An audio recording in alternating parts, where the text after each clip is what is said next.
भाजपा नेता राजकुमार शामड़ी आज अपने पैतृक गांव शामड़ी पहुंचे। गांव की ब्राह्मण चौपाल में पहुंचने पर उनका जोरदार स्वागत किया गया।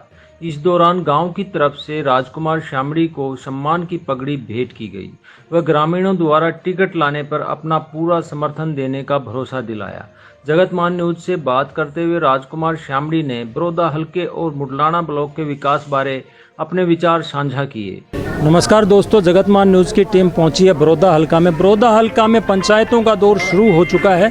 बड़ौदा हल्का में हर पार्टी के नेता, हर पार्टी के कार्यकर्ता अब सक्रिय हो चुके हैं।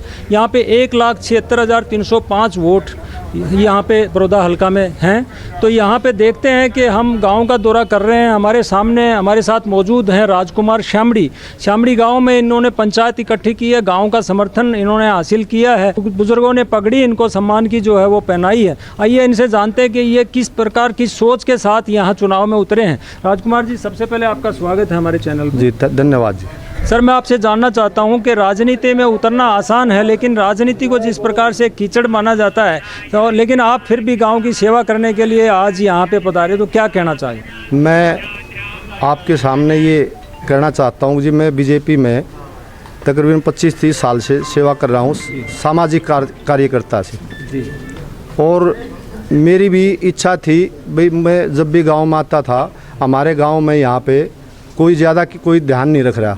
अभी 5-6 साल से सरकार भी थी, लेकिन मैं देख रहा हूँ भाई हमारी आज तक सड़क भी जो है गांव की किसी ने नहीं बनवाई। चडाना से यहाँ तक बीच में इतने खड्डे हैं। और मैं समझता हूँ भाई ये हमारा गांव पिछड़ा हुआ सा लोग समझते हैं। मेरे मन में भी इच्छा है, मैं सोनीपत रहते हुए भी, लेकिन मैं गाँव के प्रति मेरा बहुत प्यार है, लगाव है, और मैं गाँव की सेवा करना चाहता हूँ। राजकुमार जी, यहाँ बुजुर्ग भी बैठे हैं, युवा भी हैं, बहुत सारे लोग यहाँ पे मौजूद हैं, बच्चे भी हैं। तो इन लोगों के लिए, आपके दिमाग में भविष्य के लिए क्या प्लान है कि अगर आपको मौका मिलता है, पार्टी मौका देती है, यहाँ मंत्री भी आए थे, आश्वासन दे गए हैं, कोई माइनर का आश्वासन भी यहाँ के गाँव के लोगों को दे के गए हैं, तो आप किस तरह की सोच लेके यहाँ पे? मेरी सोच ये रहेगी जी, ग्रामीण एरिया में सबसे पहले हल्का बड़ौदा सभी के लिए है, लेकिन मुडलाना ब्लॉक में आज तक बहुत कम जो है कार्य हुआ है। मेरी सोच ये रहेगी कि बस सबसे पहले मैं अपने गांव से लेकर मुडलाना ब्लॉक के 35-36 गांव हों, इनकी पूरी सेवा ध्यान से की जाए। इनके देख रेख, युवाओं के लिए जो रोज़गार की समस्या है उसके लिए बोलें, उसके लिए कहें। यदि पार्टी मुझे इस लायक समझती है और टिकट देती है, पार्टी का निष्ठावान सिपाही के रूप में मैं कार्य करूँगा और गुजरों की, नौजवान साथियों की पूरी दिल से सेवा करूँगा। और ग्रामीण एरिया से मैं जुड़ा हुआ हूँ, इसी गांव से पैदा हुआ हूँ, यही मैं पढ़ा भी हूँ और ये मेरी जन्मभूमि भी है। ग्रामीण एरिया से मेरा पूरा लगाव है।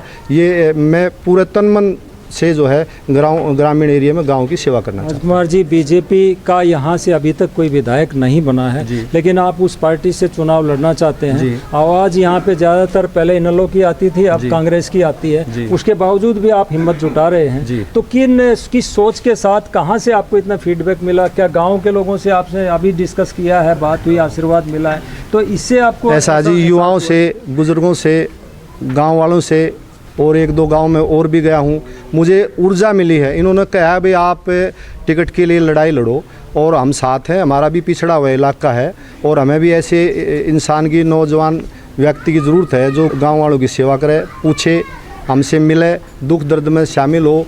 मेरी इच्छा है भाई मैं हमेशा इनके साथ रहूं और मैं दिल से सेवा करने का मौका चाहता हूं। और पार्टी से निवेदन भी करूंगा भाई मुझे भी सेवा का मौका देती है तो मैं ग्रामीण एरिया में, बड़ौदे हल्के में, पूरे हल्के के लिए पूरी लगन से सेवा करूंगा, कहीं नहीं इस हल्के से बाहर जाऊंगा।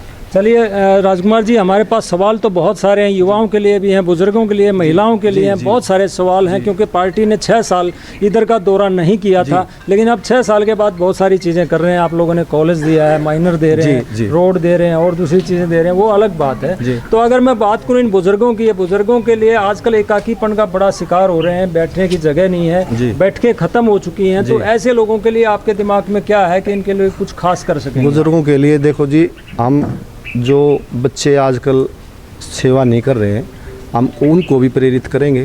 भाई माँ बाप हैं, उनके उनके बगैर कुछ नहीं है। उनको भी सेवा के लिए प्रेरित करेंगे। उनके लिए भाई होम है या जैसे ओल्ड होम है या चौपाड़ है या और जितने भी ग्रामीण एरिया में कार्य हैं, बुजुर्गों के लिए जो सेवा के कार्य हैं, उसके लिए हम वचनबद्ध हैं, उसके लिए हम तैयार हैं करने आज हल्के में एक सर्व जातीय पंचायत हुई है, वहाँ पे कई तरह के मुद्दे उठाए गए हैं कि भाई किसानों की सुनवाई नहीं होती, उनके जो मंडी जो है वो ख़त्म की जा रही है, वो गलत है सरकार के माध्यम से। और भी कई ऐसे मुद्दे हैं जिनको उठाया जा रहा है कि गांव में ही कई युवा शादी कर लेते हैं, गुआंढ में कर लेते हैं। उस मुद्दे पे भी आज सरोखार पंचायत हुई है। तो क्या आपको अगर मौका मिलता है तो विधानसभा में इस तरह के मुद्दे उठाएंगे, क्या एक्शन रहेगा आपका? युवाओं के प्रति, बुजुर्गों के प्रति जो हमारी निष्ठा है वो एकदम से सच्ची ईमानदारी से होगी। जो चलिए, गांव के लोगों ने आज आपको आशीर्वाद दिया, सम्मान की पगड़ी आपको भेंट की है, तो क्या संदेश हल्के की जनता को देना चाहेंगे अपने गांव के लोगों की तरफ से? मैं गांव के लोगों से की तरफ से ये कहना चाहूँगा भाई, गांव ने जो मुझे प्यार समर्थन दिया है,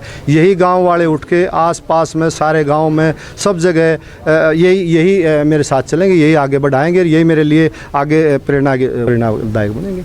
तो दर्शकों, ये थे राजकुमार शामड़ी जो अपने गांव में पहुंचे हैं गांव का आशीर्वाद प्राप्त करने के लिए। यहाँ पे हमारे साथ मौजूद हैं गांव के सरपंच भी, तो आइए हम उनसे जानते हैं कि उन्होंने आज किस तरह का आशीर्वाद उनको दिया है। नरेश जी, आज राजकुमार शामड़ी यहाँ पहुँचे हैं तो क्या कहना चाहेंगे? आपके गाँव के हैं और चुनाव लड़ना चाहते हैं। हमने तो एक इनके ना मन की बात पहचानी है, क्योंकि आज तक हमारे गांव में ऐसा कर्मठ युवा भाई नहीं हुआ है अब जो इतना लंबा संघर्ष कर सके, इतनी बड़ी पार्टी से टिकट ले आए। तो अगर हमारे भाई ने इतना बड़ा कदम उठाया है तो पूरा समस्त गांव हमारे भाई के साथ है, क्योंकि आज तक है ना हमारे को तो ना वोट ली है, यहाँ से चले गए हैं, इस गांव को किसी ने पूछा नहीं है। ठीक है, आपको भरोसा है कि अगर इनको मौका मिलता है तो ये सुनवाई करेंगे? क्योंकि हर कैंडिडेट आज तक है ना, जो भी जिस पार्टी का कैंडिडेट जीतता है वो मेरा गांव शामड़ी ही बनाता है। आज तक हमारे बगैर कोई विधायक नहीं बना है इस शामड़ी के बिना जी। अगर हमारे भाई को टिकट देती है भारतीय जनता पार्टी तो हमारा भाई बहुत भारी वोटों से जीतेगा। तो दर्शकों, ये थे सरपंच जो कह रहे हैं कि अगर हमारे भाई को मौका मिलता है तो ये भारी मतों से जिताएंगे। हमारे गांव से ही एमएलए बनता है, हम ही एमएलए बनाते हैं। और हमारे साथ कुछ और युवा भी हैं, हमारे साथ हैं। सबसे पहले तो आपके चैनल को मैं सभी को दर्शकों में नमस्कार करता हूं। तो मेरा तो यही मानना है तेजवीर जी कि यदि राजकुमार भाई साहब को पार्टी टिकट देती है तो हम भारी बहुमत से भाई साहब को बनाएंगे, क्योंकि आज तक हम सिर्फ जो वोट देखते आए हैं, पहला मौका होगा जब हम किसी के द्वारे वोट मांगने जाएंगे। और मेरे को नहीं लगता भाई बड़ौदा वाले हमें इनकार कर देंगे। तो ये थे शामड़ी गांव के युवाओं के उद्गार जो कह रहे हैं कि हमें वोट मांगने की ज़रूरत नहीं पड़ेगी, हमारी विधायकी वैसे ही आ जाएगी। देखते हैं आने वाले चुनाव में इनके राजकुमार जी के जो वादे हैं वो कितने पूरे होते हैं, क्या इनको टिकट मिल पाती है, क्या ये अपने सपने साकार कर पाते हैं, क्या गाँव वालों का सपना साकार कर पाते हैं। कैमरामैन प्रदीप के साथ तेजवीर सिंह, गाँव शामड़ी। नमस्कार। जगत महान न्यूज से तेजवीर सिंह की रिपोर्ट।